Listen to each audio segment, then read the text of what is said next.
Kaixo eta ongi etorriak saio berri batera. Gaur, urtarrilak 9 osteguna bi elkarrizketa berri izango ditugu.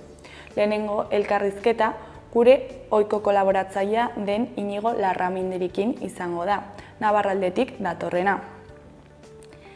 Inigorekin bi gai jorratuko ditugu. Alde batetik, Durangoko azokaren balorazio orokorra egingo du eta beste alde batetik 2025ko gai nagusia aurkeztuko du.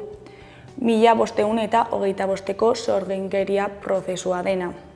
Eta bigarren elkarrizketa Errobi taldeko kideekin izango da, Angel Dualde eta Michel Dukaurekin.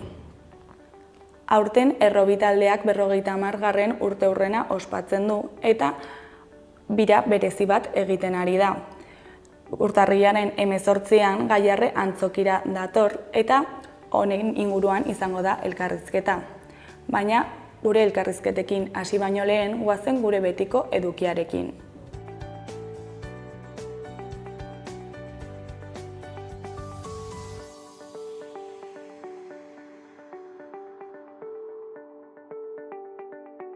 Goazen orain gaurko efemerideekin. Gaurko egun batean, 1730 urtean, eskolan euskara erabiltzea debekatu zuen Beasaingo udalak. Urte batzuk geroago, 1874ean, Jose de Ameizola jaio zen Urkabustaizen Joko Olinpikoetan domina irabazi zuen lehen euskal kirolaria. Egun berean, baina 1977an, Juan Manuel Iglesias gaztea hil zen Sestaon Espainiako poliziarengatik ihesi zioala. Eta bukatzeko 2013an Parisen 3 militante kurdu erreferente hil zituzten, PKK eta Turkiako gobernua negoziatzen ari zirela.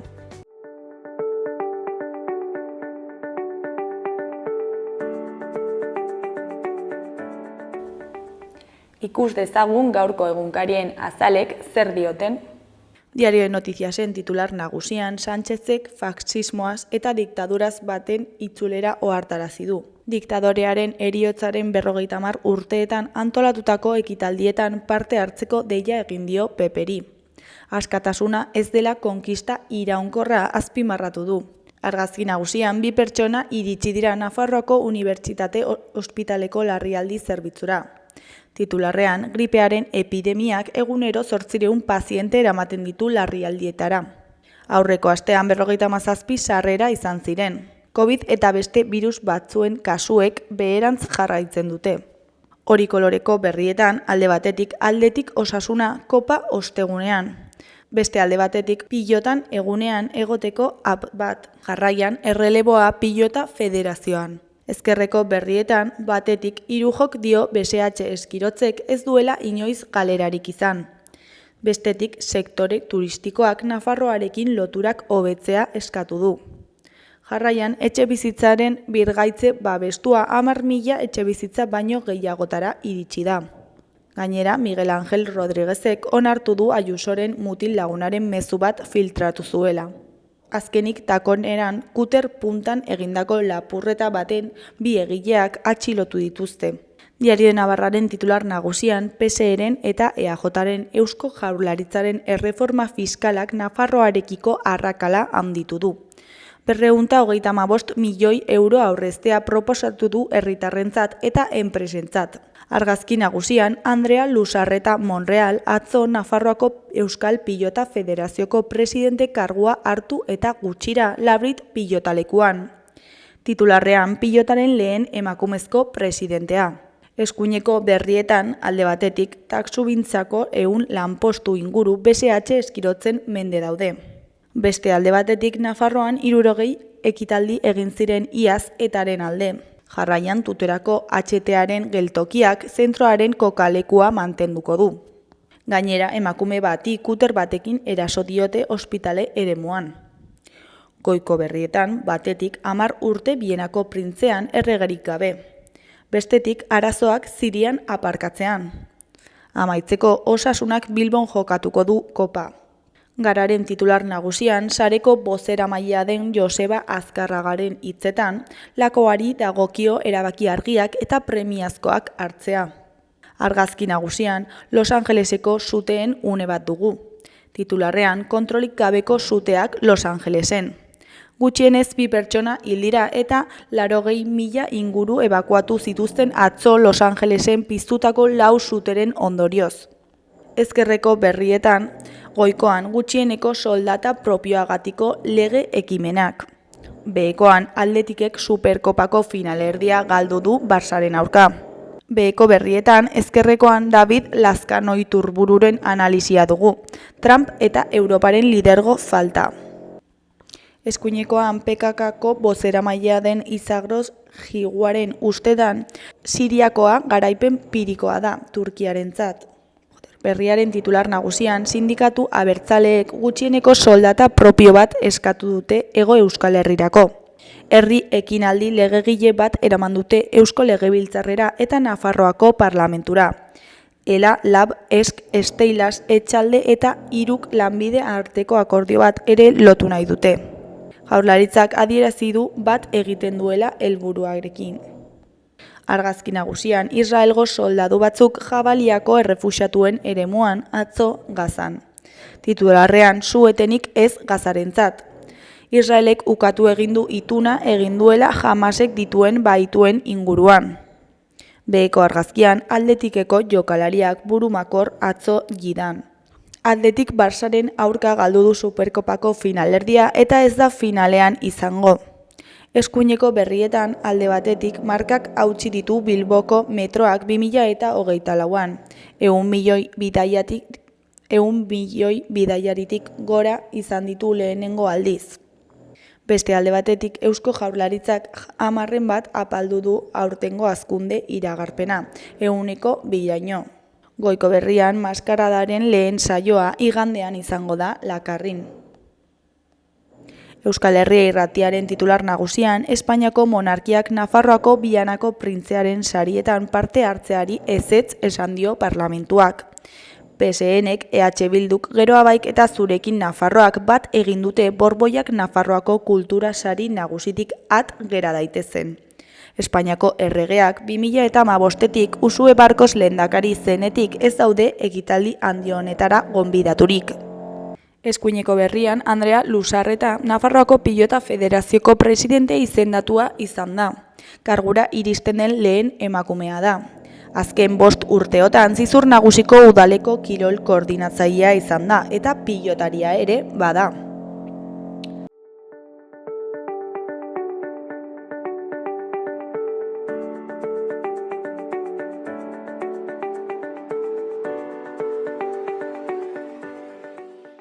Kaixo, lehen aipatu dugun bezala, orain gure ohiko kolaboratzailea den Inigo Larraminderekin gaude, Navarraldetik datorrena. Kaixo, zer moduz? Kaixo, arratsaldeon, urte berri on, lehenik eta behin. Berdin. Denok bezala arontan, atzeden alditxo baten ondoren, nola berriro ere heltzen diogun egin beharrei, kostatzen du apur bat. Karrileko aldaparekin. Hori da, denok pasatu behar dugu estualdi hortatik, baina, hortan gabiltzen, denok bezala.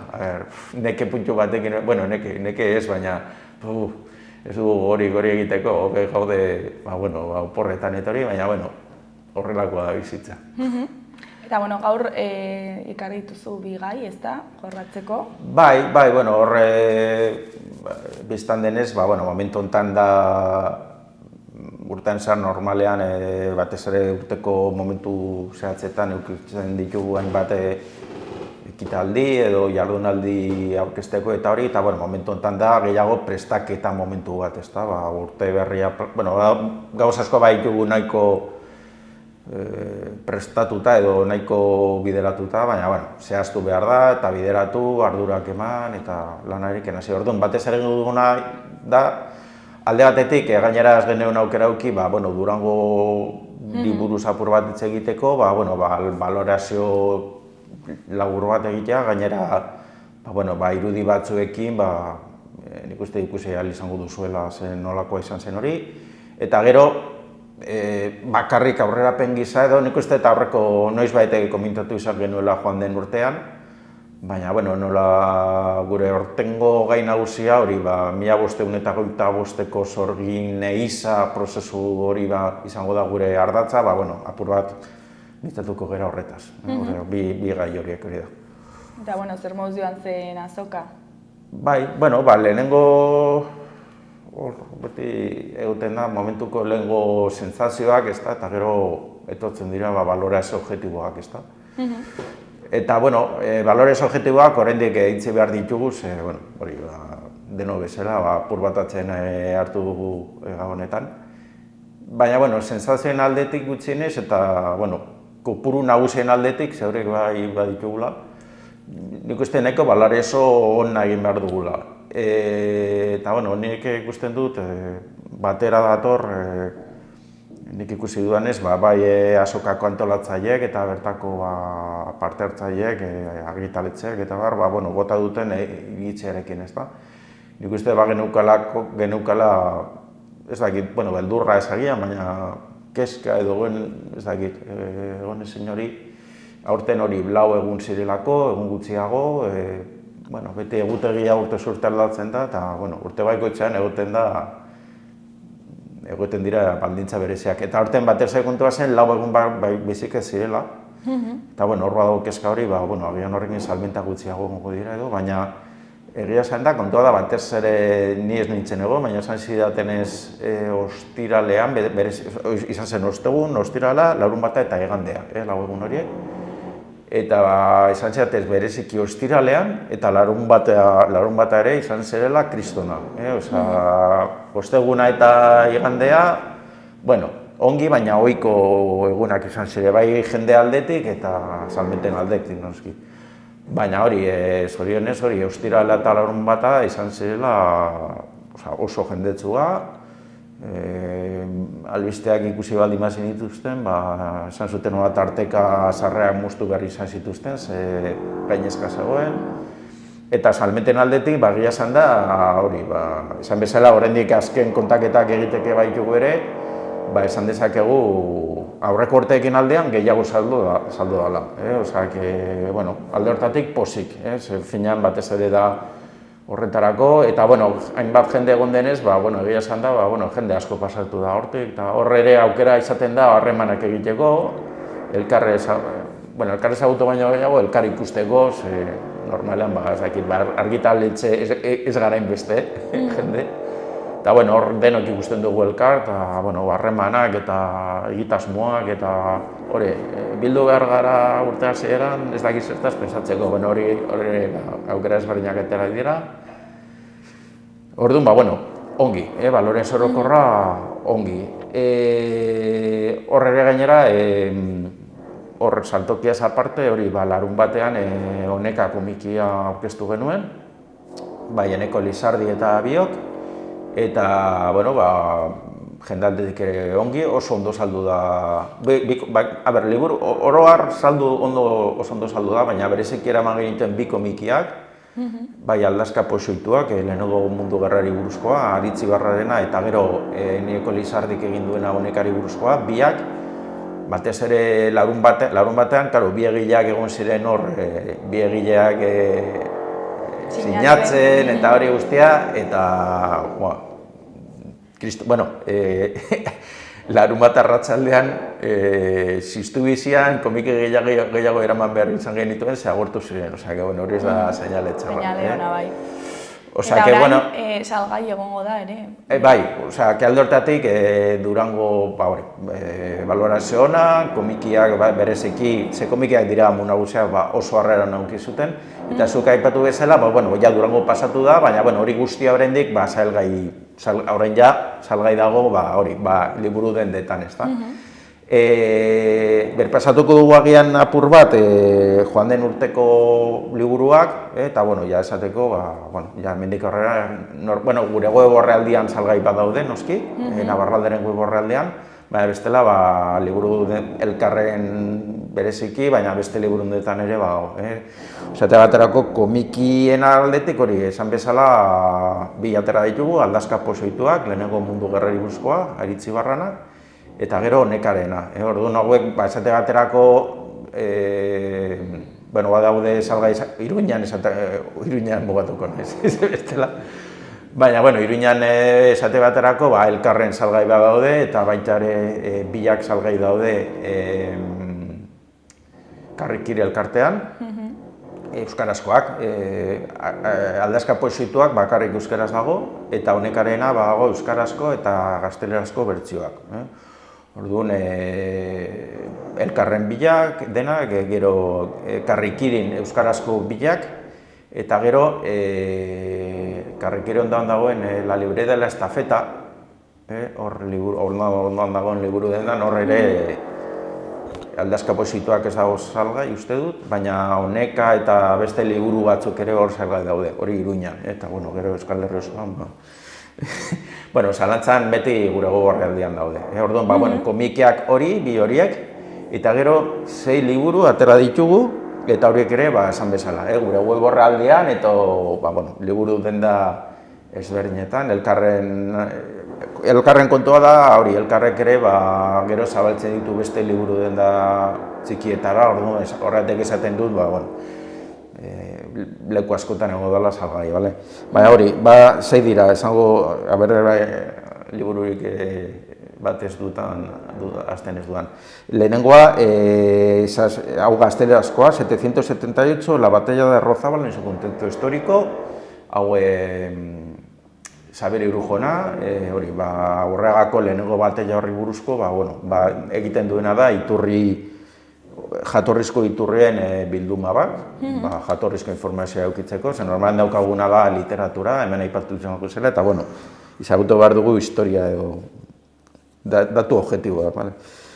Gero beste bigarren liburu bat da, hau 3 hizkuntzetan dago liburua, da liburu bakarra, baina liburua dago 3 hizkuntzetan, euskeraz, gazteleraz eta frantsesez, euskera genozidioa eta memoria Nafarroan, hau Iturralde elkarteko Azterlan taldeko lagunek prestatu zuten, eta bueno, da bilduma bat adierazteko, badago joera bat aspaldietan, nolabait esateko, euskararen egoera Nafarroan modu nahiko lausoan aztertzeko, hau dela bakarrik anistasun kontu bat, zer, baina nahiko naturala. Baina, gaurko Nafarroa, euskararen egoera Nafarroan, zapalkuntza baten ondorioa da. Eta, haiek egiten dutena da, bildu, ze nola egin izan da, ez da bat ere luzea, eta Xabier Irujona ez du gogoratzen zenbat horrean ditu, baina ez dira liburu bat ere luzeak, ideia hain zuzen ere, irakurterrazak izatea, eta hau ere, 30, 40 orrialde bakoitza, erraz irakurtzen da, eta hori ikusten dugu, hori euskararen zapalkuntza hori, ze etapa izan ditu, ze mugarri nagusik, eta hori.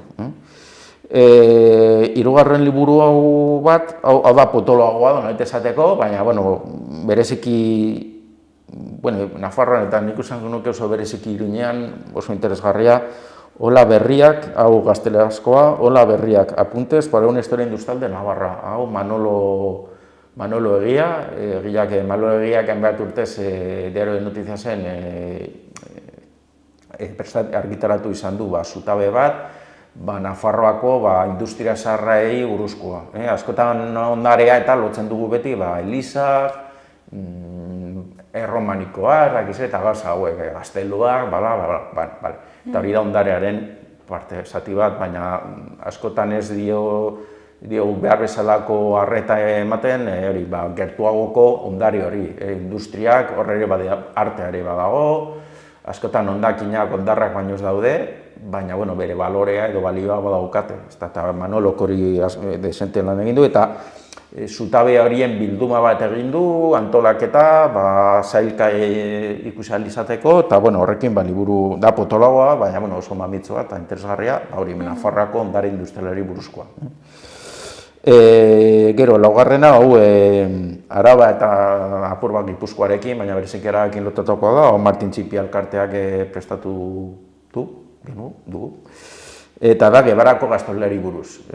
Gebarako gaztelua hori Araban dago, baina, kantoa da, oroimen leku garrantzitsu bat dela, oso ibilbide luzekoa, eta guri dako ginuz, begarean Araba, finean Nafarroako mendebaldea zenean, gaztela konkistalu arte, hor bertako buruzagi nagusiak edo gebaratarrak ziren eta beren txorlekua edo beren kokapen nagusia Gebarako gaztelu hortan bazegoen. Gainera, karlistadetan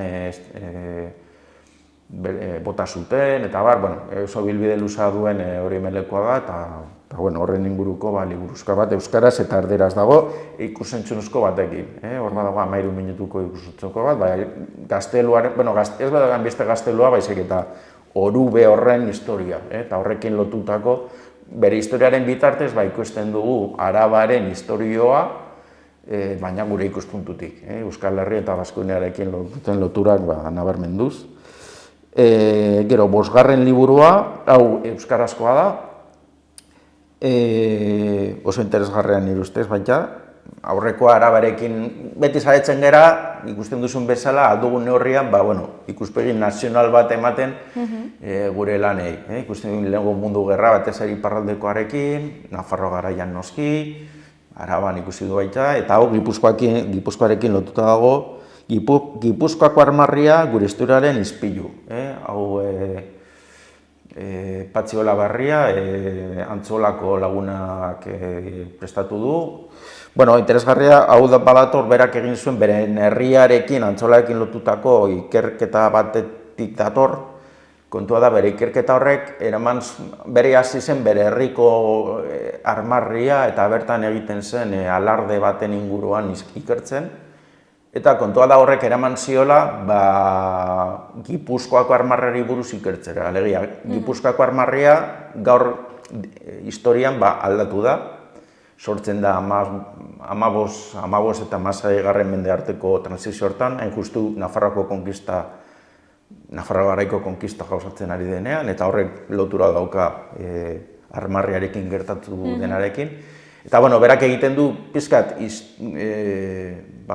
bilakaera horren analizi bat eta jarraipen bat. Batez ere ikusteko nola horrek lotura dauka Gipuzkoa horrek momentu bakoitzean eduki duen antolakuntzarekin, gertakizun historikoekin, bere burua definitzeko osatu duen kontakizunarekin. Finean, berak esaten duena da hori, armarri horien historia ikusita, gure herriaren historia ulertzen dugula, eta ikusten dugula, nolako bilakera da, eta esate baterako agertzen zen, gaurko armarrian bakarrik 3 zuhaitz agertzen dira, baina hor agertzen de errege bat, eta bete egon da hor eztabaida edo, eztabaida bat ze errege zen hori, eta berak normalan izaten zen gaztelako erregeak zirela, eta berak ikertu eta ikusi du, hori asmakizun bada, noski, nola lehenengo mendeetan argi eta garbi izaten zen hori Nafarroako errege bat zela, eta nola hori ere duela ezain beste aldatu izan da kontakizun ofizialean. Alegia, adibide zehatz batekin adierazten dugu ze garrantzitsuak diren ikurrak eta sinboloak nortasuna eratzeko edo txikitzeko, edo asimilazio prozesu bat abiatzeko. Eta, oso ongi argudiatuta dago, eta gure buruaz gehiago ikasteko interesgarria da. Eta gero azkeneko liburua, 6. Guztira 8. komikeak barne, baina berez ohiko liburu 6. Hau da Juan Martín Elezpururena, hau ezagutuko duzue, bera hizkuntzalaria da, eta gauza askotan nabarmendu da, esate baterako. Iruña Beleia kontuan oso buru belarri dabil, esate baterako. Baina, berak egin duena, eta nik uste dute aspaldienetan Irulegiko eskuarekin, eta gero Larun Berrian agertu zen Larrae izena zuen aldarearekin, eta euskarazko inskripzioan erromatar garaiko harrietan edo hilarrietan bereziki, pilpilan ibili den gaia badala. Eta berak egin duena izan da, bere liburan izenburua dauka, euskarazko izenak erromatar garaiko aldare eta hilarrietan. Hori da, apur bat espezializatua, baina norbaitek honetan interesaturik baldin badago, berak biltzen du eta orain arte lan hori egin gabe zegoen, garai hortan, ustez euskararekin edo aintzi euskararekin edo dena delakoarekin lotuta dauden, inskripzio horien guztian agertu diren, gaurko Akitanian, Sorian ere agertu dira, Pirineoan, Huesca aldean esate baterako, edo gaurko Eaen, eta bar, eta Nafarroa Garaian noski. Bueno, inskripzio horien guztien bilduma bat egin du, eta horrekin ikus dezakegu, ziurrenik gehiago agertuko dira etorkizunean, ziurrenik, baina, ongi dago, esaten zaion bezala, korpus bat, esaten zaio hori guztia bilduta aukitzeko, eta norbaitek interesatzen dauka, oso material interesgarra dauka liburu hontan. Eta esan dakoa,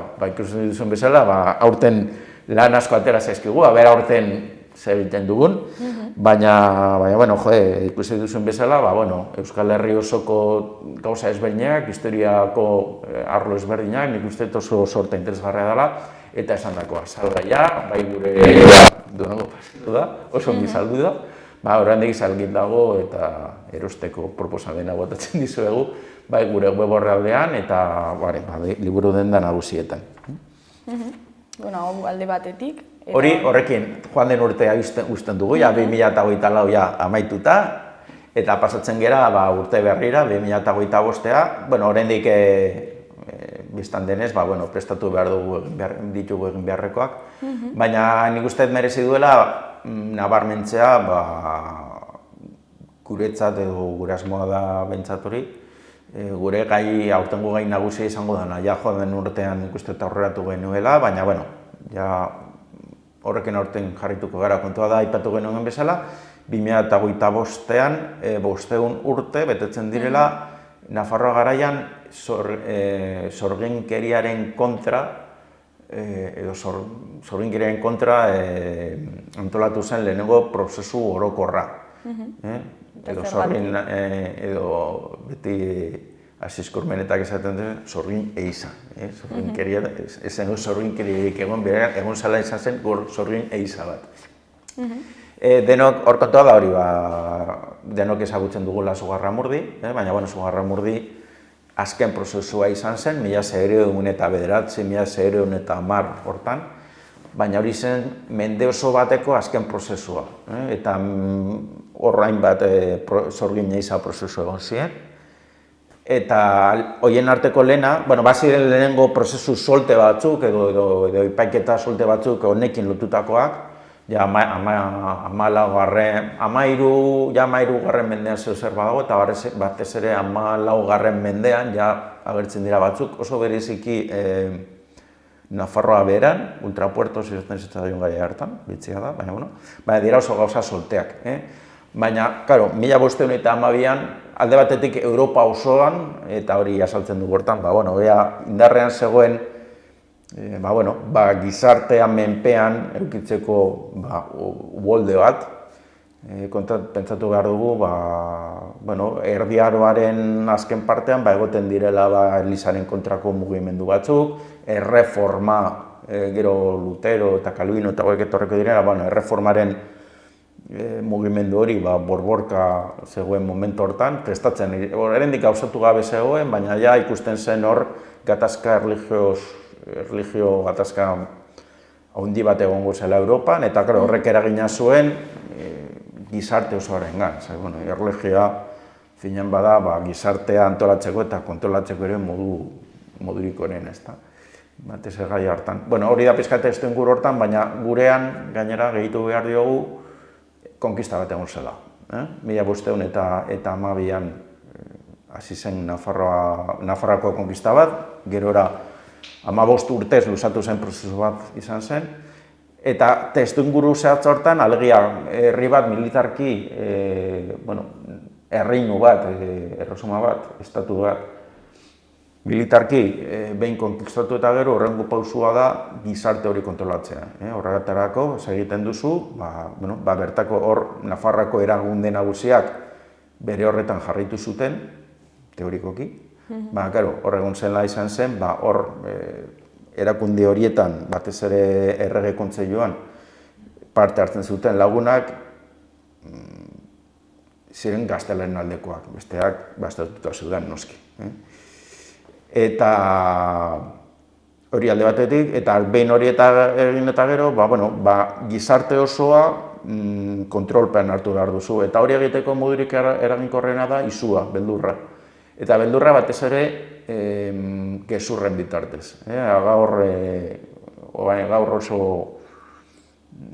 ahotan dagoen fake news kontzeptu hau, eta arlo politikoan ere tirabire handiak daude horrekin, oraino askatuzun non dago hori gezurra edo fake ingelesez delakoa, eta adierazpen askatuzaren arteko muga hori non dago, da eztabaida mamitsua, baina ez da gaurkoa. Gaur, baldintza zehatz batzutan badugu eztabaida hori, baina garai hartan hori ja gertatu zen. Eta finean, konklusioa da, ez zela sorginek izan, hori zen sekulan existitu, hori zen fake news erraldoi bat eratu zena Europan osoan zehar, izan ere erailketa eta epaiketa kopuru handienak Europa erdian izan zen, batez ere Imperio Germanikoan, eta batez ere, hori edatu zen Europa osoan, eta gurean, ezinbesteko aitzakea izan zen, konkistatu beharriko gizarte hori beldurraren bitartez menpean hartzeko, eta hori da konklusio nagusia. Eta hori hasi zen, 1525an, Balantza izeneko lizenziado Balantza zen horren protagonista bat, zen aipatu dudan errege kontseilu horretako kide bat. Kontseilu horren aginduz eta Espainiako enperadoraren oniritziaz, eta hor badago enperadorren eskutitz bat, esate baterako. Hasi zen Zaeraitzun eta Erronkarin, baina gero edatu zen, hori, Pirineoko bailara guztietara, Lursaide, Erro, Auritz, eta kontua zen, prozesu hori luzatu zen urtarriletik abuztura, 6 hilabete, 8 hilabete barkatu, baina zen gudakigunez ematen du kopuru orokorretan badirudi izan zela prozesurik odoltsuena. Eta ez da ezagunena, baina odoltsuena izan zen, lehenago izan zen oso latza. Eta, hor kontua, hor batez ere, harremanetan gaude eta jasatzen gara agian, ze egingo da aurten horrekin lotuta, ezta? Hor harremanetan gaude, ja joan den urtetik Uritzeko udalarekin, eta ez du gehiago kontatuko, ze udalak bere garaian egingo du prentza horrekorik, edo edabidetara bidalako du zehazten denean. Baina, esatera hori, terza ere udaren inguran alabite esateko, Uritzeko udalari naiz, prozesu horretako gertakizun ezagunena izan zelako 1525ko ekainaren 19an horra astelehena zen, azoka eguna zen, eta justo egun hortan badaukagu testigantza batzuk nola okeres banago 4 emakume eta gizon bat erre edo gurtzenez erail zituzten sorginak zirelakoan edo akusazio horrenpean. Horregatik hitz egiten dugu Auritzez, eta Auritzeko udalak nahi du hori oihartzuna ematea, gertakizun horri, eta horren inguruan programazio prestatuko dugu aurtengorako. Udala kontatuko bere garaian, hor gu ere hor egongo gera, bere garaian zehaztuko dugu. Hor nik uste merezi duela, ez duela espoiek egiten, ze egin du crowdfunding, hor tarte testuinguru hortan ere, estrenatuko da Aziz Kormeneta, ari da prestatzen Ni ez naiz sorgina, izenen buruko dokumental bat, honen ingurukoa. Eta, ez du datu gehiagorik emango, despadan, testuinguru hortan dokumental interesgarri honen aurkezpena egingo du. Ez du gehiagorik esango, despadan. Gero gehiago, hau zehazten den neurrian, bai Azizkok eta Auritzeko udalek, informazio gehiago emango dute, baina aurrera gisa merezi dut esatea. Eta gu batez ere, hor lagunduko duguna, joan den urtean komentatu genuen bezala, Auritzen abuztuan honen inguruko lehenengo erakusketa bat egin genuen, erdi-purdi geratu zitzaigun, ze diru aldetik edo motz geratu ginen, zeo zer egin genuen, baina ez ginen oso gustora geratu. Zeo zer egin behar genuen, eta egin genuen hori, baina hor geratu ginen erdiko bidean. Eta udalak ere, orduan, asmoa da pizkat aurten, honi zona handiagoa ematen zaionez, hori berriro egitea, baina, bueno, gu nahi genuen moduan, esateko, eta nagusiki aitzaki horrekin prestatu genuen erakusketa bat, horrekin ere bideo labur bat egin dugu, pildora esaten dioguna, baina, minutu bateko bideotxo bat ikusteko nolatan den erakusketa hori, 17 panelekin uste dut, non, aipatu dudan hau guztia, saltzen dugu, 3 hizkuntzetan, gazteleraz, euskeraz, gazteleraz eta frantsesez, Donapaleuko Zabalik elkarteko lagunek lagundu digute, eta haien bitartez, eta beste elkarte batzuen bitartez, agian iparralde Euskal Herriara ematen dugun. Eta, gure asmoa da erakusketa honen inguruan, eta erdi lotuta ditugun islari batzuekin, eta toki ezberdinetan lortzen dugu aste kulturalak edo egiten antolatzen gai honen ingurukoak. Negoziazioetan gaude, esango dut, hori, momentu honetan, iparraldekoa hori, Zabalikeko lagunez esaten diguten, baina, saietuko dira mugitzen Ipar Euskal Herrian, baina momentu honetan, eskuartean baitugu aukera oso berde dago oraindik, Hegoaldeko 4 herrialdeetan, 4 herri ezberdinetan gutxienez eramateko. Ez dakit zer gauzatuko den eta zer ez.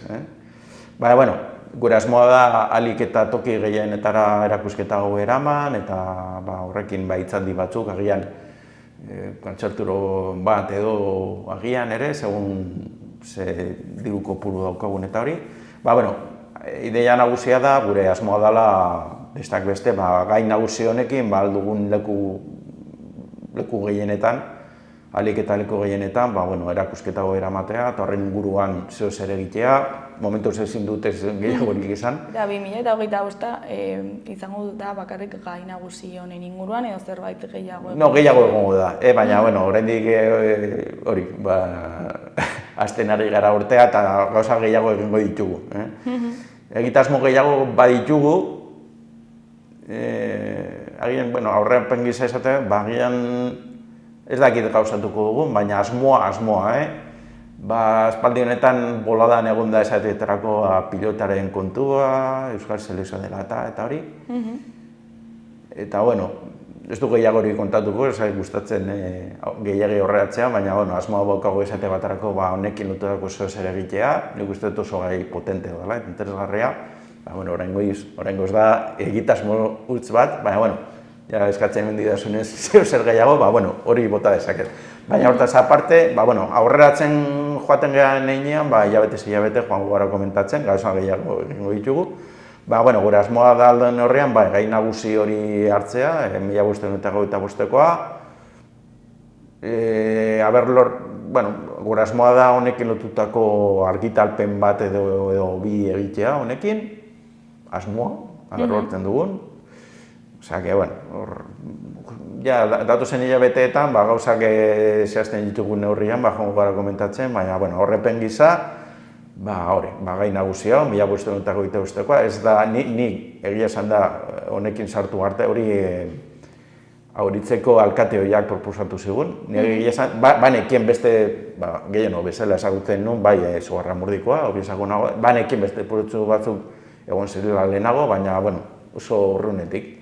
Aitzaki horrekin, hasi ginen ikertzen, batez ere hor badago liburu bat, Florencio Iduaterena, bere izan zen Nafarroako Artxibategiko zuzendaria 70 hamarkadan, nolako zerbait.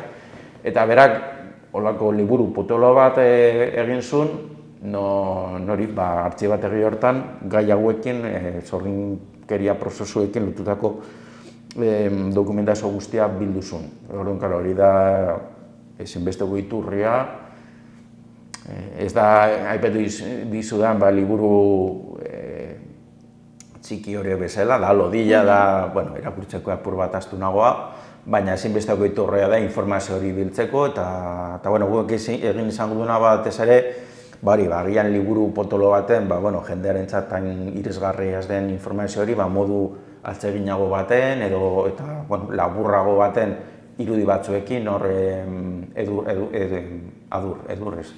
Adur Larrea marrazkilariak prestatu zizkigun irudi batzuk panel bakoitzean txertatzeko.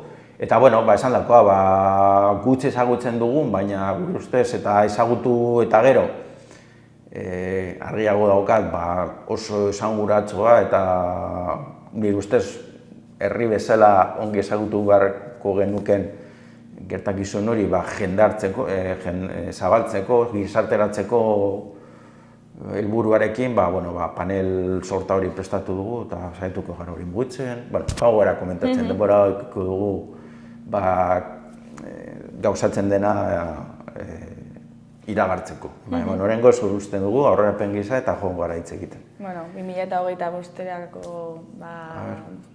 norabide hartzeko daukagu gaia. Orain momentua da hori, brujula edo idipera horra saber nola jartzen dugun, zer egitasmo batzuk baztertu behar dituzu, edo proposamen batzuk jasotzen dituzunak, beste batzuk lehenetzi, eta lehenengo zereginak zerrendatu eta lanera. Gero denbora pasatzen da, ziztu bizian eta kontura dutu baino lehenago, gaude berriro ere itota, ikusiko dugu hilabete. Hori da, pausuz pausu, ez dago arazoak aurreratu. Aber zenolako urtea ateratzen zaigun. Hori da. Mila esker gurekin berriro onera hitz egitera etortzeagatik. Eta 2025ko abia puntua edo agenda pixka bat aurkezteagatik. Oso ongi. Eskerrik asko eta jarrituko dugu, hurrengo arte. Mila esker. Hori da, agur. Agur.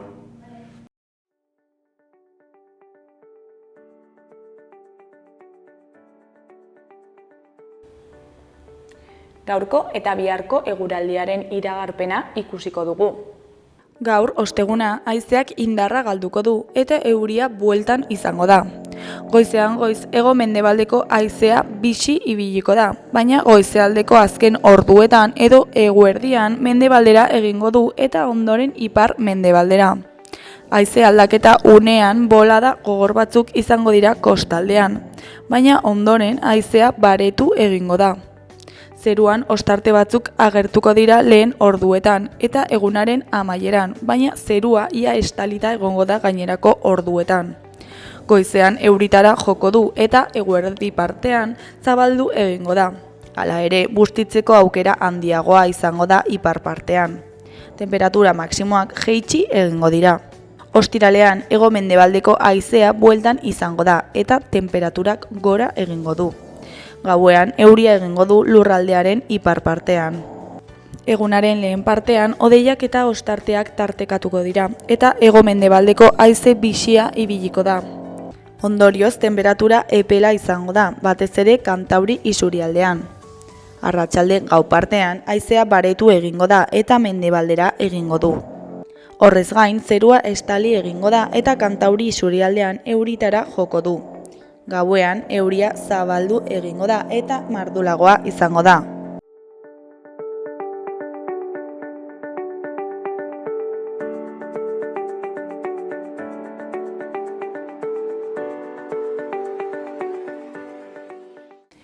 Kaixo, lehen aipatu dugun bezala, orain Errobi taldeko kideekin gaude, Angel Dualde eta Michel Dukau. Kaixo, zer moduz? Ongi. Aurten zuen 50. urte hurrena betetzen duzue, talde moduan, ezta? Eta Gaiarre antzokira zatozte, baina horrekin sartu baino lehen, igual guazen errepasatzera taldearen ibilbidea, pixka bat. Noiz sortu zen taldea, eta nola? 50 urte sortu zela. 51 aurten, ja. Eta nola sortu zen? Historio luze Michel ezagutu nuenik, lizeoan ezagutu nuen, Baionan, eta musikari mundu hortan gabiltzan ez, bai bera eta bai nire bai. Ni hasi nintzen Daniel Landart, iparraldeko antzerkilari eta idazlearen testu batzu musikatzen, eta Michelekin topa egin genuen Baionan, eta, nik aipatu nion, hola, eta hori, eta, hortik hasi ziren lehen urratsak, eta hasi ginen kantu bat, bi, eta hola biatu zen afera, eta izenarena, ni errobi bazterrean, eta haure bai, azken finean hurbil, sortuak eta ziak izan ginenez, pentsatu nuen, errobi, iz joko bezala, ere, erro guk zuentzat sustraia dienak gutzat erroa dira, erro bi, biak, eta ibaia, bera, erro bi, eta hortik hasi zen historioa. Eta, nolakoak izan dira 50 urte hauek? Laburrak. Ziztu bizian pasa dira, bai. Ez dira gutxi, Uste gabian, bai. Gaztarotik zahartzarora pastu gira tita batean. Hori bai, eran bono. Denetarik izan da, taldeak irauntzuen,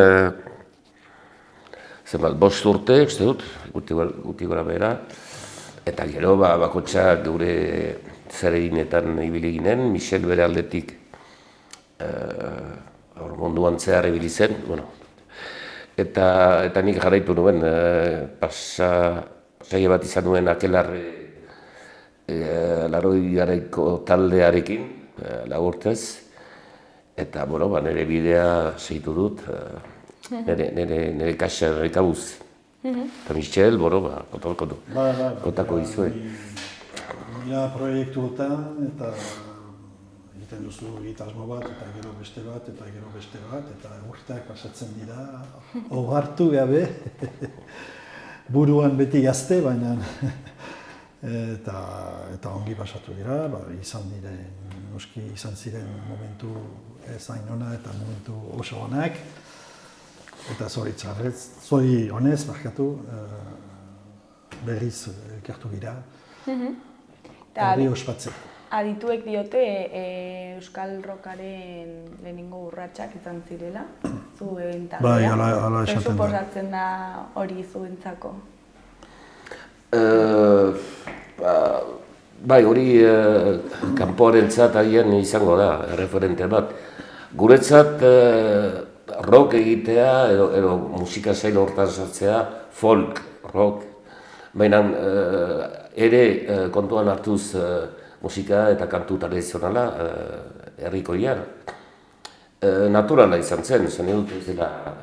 Garai hartan entzuten genuen musika, hori zen rock musika zen gehiena, hirurogeiko sorreran hasi zen rock mugimendua, eta hori beti gure entzumenean gelditu zen, eta nahita nahi ez, naturalki hori egin genuen, baina euskaraz. Eta zer nolako bilakaera izan du zuen estilo musikalak?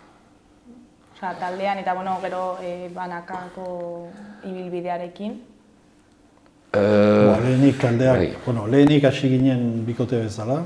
Eta gero taldea, nola gure grabatu genuen lehen diskoa, bateria eta basua eta gitarra elektrikoarekin izatzen. Behar genuen zuzenean gauza bera egin, beraz nahiko fite egin du talde bezala, laukote. Bi urtez ibili ginen bikote bezala. Zeren alde batetik baldintza teknikoak ez ziren garai hartako talde baten jasaten altzituerak, garai hartan esan nahi dut, eta gero pixkanaka hori osatuz joan ginen, eta taldea bihurtu zen 1987an. Eta zer da gogoratzen duzuen momenturiko hoberena? Hoberena ez dakit, asko izan dira. Onak, bai, etxarrak ere, batzuk. Bai, deretarik. Hasieran hemen hegoaldean nahiko zaila zen olako kontzertuak egitea euskaraz eta gure hitzekin eta batzuk izan diren moztutak edo debekatuak, baina orokorrean oso ongi pasatu zen. Ze hasieran non jotzen zenuten? Hasieran ziren kontzertuak, ziren mitin politiko eta musika zapainduak esan ginezake. Edo zoin ikutan. Hori da, eta gure papera zen, hitz potoloen atzetik, gure kantuak eskentzen genituen, bigote bezala, eta nahiko xelebera zen, debekuak nuna iba ziren, jendeak ezin zuen batu toki berean, ordu berean, eta horreko gauzak, eta orduan nahiko xelebera izan zen hori guztia, ez? Eta gero pixkat gauzak aldatzen hasi ziren 76-tik aurrea, hor dia gauzak lasaituago bezala, lasaituago. Behintzat egokiago ziren beste erabatea funtzionatzeko eta hori guzia. Denek beren xarma izan dute, eta beren alde ez hain xarmakoak, denak oroak, esperientzia ederra izan da. Batzutan jotzen zenuten eta gauzak prest korrika... Bai. Bakizu, hori urteekin ongi ikusten duzu, noski. Bai. Ilo behi kontatzeko momentuan. Anekdotia Momentuan gezki pasak genuen. Zaila izan zen segurki, hori dudai gabe. Gero gaur egun begiratzen dugu hori. Begion batekin. Eta nola definituko zenuke errobiren entzulegoa? Ire zuria eta buru soilak, asko. Hori fizikoki. Baina, gazteak ere, harritua gelditu gira,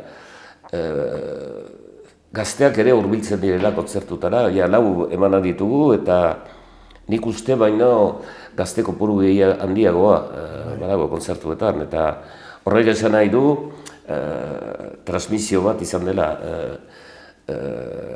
gurasoetatik aurretara, eta horrek esan nahi du ere kantuak hor direla, hori beren bizia badutela, ez direla arras agortuak, eta hori da, dugun impresioa guti gora bera. Eta zein da sekretua hainbeste urte eta gero elkarrekin jarraitzeko? Ez dakit, gogoa izan behar da. Musikaren magia. Musikaren hori da, musikaren maitasuna edo... Musika egiten duzularik, ez duzu senditzen, urteak edo, ni ez dakit, senditzen naiz, berrogoi urte bezala kasik, esenatokian egan nahi dut. Kantua hasi ezkero, pozik eta hau da sekretua. Eta gure behatzak eta buruak ongi direno. Bai, eta momentuan ez dugu medikuntza zentro ibiltari baten beharrik, eta orduan gauzak saiatzen gara egiten natural... Kontzertua bukatuta egia da ez dugula dantzarako edo algarrako gogoak dirik, hola da. Eta zuen artean ere ondo moldatzen zarete, ez? Bai. Eta, esan dugun bezala, Gaiarre antzokira zatozte, ezta? Kontzertu berezi hori egiteko, eta, beste leku batean egon zarete kontzertu hau egiten. Bai, Bilbon hasi ginen Euskalduna jauregian, eta ondotik Donosti, Baiona ere egin dugu, Getxon azkera egin duguna, eta orain Gaiarrekoa. Hori izan zen eztabaida bat, eztabaida ez, aukeratu behar zen Gaiarre edo Baluarte, eta orduan nik uste xarma gehiago du antzoki historiadun batek gure historiari lotuta hori, eta nik horatzen naiz Errobiren garaian Gaiarren kantatu izan dugula, eta hori zapen hori izanik, Gaiarre hautatu da, eta ara. Eta ez da arraroa egiten antzoki batean rock jotzeak? Nik uste hori pasa dela. Garai baten, bai. Baina orain ez. Jendea isilita, ez? Bai, jendea mentalizatu bat etortzen da, ez da gauza berri bat baliz bezala, ez. Ageriko, ez dakit ikusiko dugu, ez egitatzen den. Eta Gaiarre eta gero dituzue kontzertu gehiago hitzartuak? Hor pentsatu hori da batzu, bai. Bilbon, uste dut jaietan, Geotorozean ere aipatu da, eta, nik uste dotzena erdi bat izango direla, eta gero, geldi. Gero, jubilazioa. Egiazko bat. Zer pentsatu duzue kontzertu honetarako zerbait berezia prestatu duzue? Ez. Repertoria oso landu dugu, eta kantuak kasik berdinak dira, salbu, nola ditugu 3 musikari gaztea, gu baino gazteago, eta ekartzen dute bere indarra eta mitxa, eta beraz kantuen interpretazioa egan dezagun gaurkoa da, modernoa. Eta indartsua, bai, hori zigur. Baina, kantuaren estiloa, esanahia eta ingurumena gorde dugu berdinana. Hor aldatzen den gauza nabarmenena da, al teknikoak askoz ezberdinetakoak dira eta ozenagoak eta beste. Esentzia berdin. Hori da. Eta konbidature bereziren bat? Ez dugu. Ez zaigu sekura bururatu ere, ez dakit, nik uste jendea gure ikustera, entzutera datorrena, ez da baita ezpada beste baten entzutera torriko izan diteike, bai, hori modan sartu da, taldeek gomitatuak gomitatzen dituztela. Bera, guk ez dugu inoiz pentsatu ere hori iteratzenik. Agian izan diteike, mendik aurrera baten bat, baina ez da teorifikaturik ez. Eta ez dugu komendatu, baina noiz izango da kontzertua eta ze ordutan? Hilabete honen 18an, ordua, bai, hori bai ez dakitela ze ordutan den. Baina, jakin gauzue. Gaiarreko webgunean begiratu daite. Hori bera, bai. Eta orain ze hau bukatu eta gero, zuen etorkizun musikalarekin bukatuko duzue? Ez dut uste hola bukatuko dugu, nik behintzat hau... Betetuko dugu urte hau. Bai, hori da. Errobiren garai hau beteko dugu, eta nik uste musika ez dugula geldituko, ez Michelek, ez nik. Ez gira golpez aragitik batea lanea azalduko, ez. Musika gure zainetan eta gorputzan txatua dago, ez. Eta zerbait pentsatua duzueia? Ez. Ikusiko da, ez? Bai, ageriko. Baina beti badira gauzat batzuk egiteko eta bai. Eta zer da espero duzuena bira honetaz? Hasi den bezala bukatu daila. Eta zer gehiago, jendeari plazera ematea. Ez da besterik azken finean. Gure helburua eta gure lana, zain genezake, hori da, ez? Jendeak ongi pasa dezala une hori eta hortara saiatuko gara. Momentu zarrera ona jaso duzue. Bai. Benetan, Uste baino hobea, nire ustez, bai. Bai, zen, zalantza zen, pixkat hor zalantza edo. Kezka pixkat zen, ze publiko mota etorriko zen, eta ze kantuak ezagutzen zituzten, eta hori, eta horra hartu da, bai, jendea kantatzen duela gogoz, eta horrek beti plazer egiten du. Eta jende gaztea baita ere. Baita ere, jende gaztea. bai, honan ikusi ditut. Bai. Ez da gehiengoa, urrunik ere. Lehen esan dutan bezala, buruzuri eta buruzoil asko dira, baina, tartean nadia gazteak, bai. Eta, bikote, ja bukatzeko, ez dakit zerbait gehiago komentatu nahi duzuen?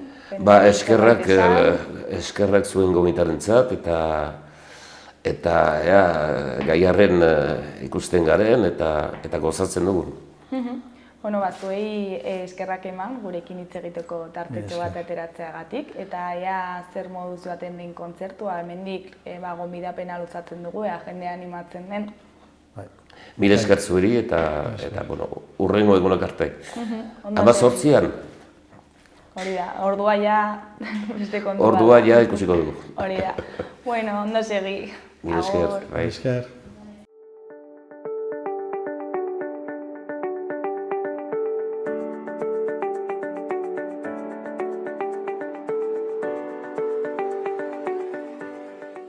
Gaurkoz hau izan da dena, bihar itzuliko gara eduki eta elkarrizketa berriekin. Arratsalde ona pasa, agur!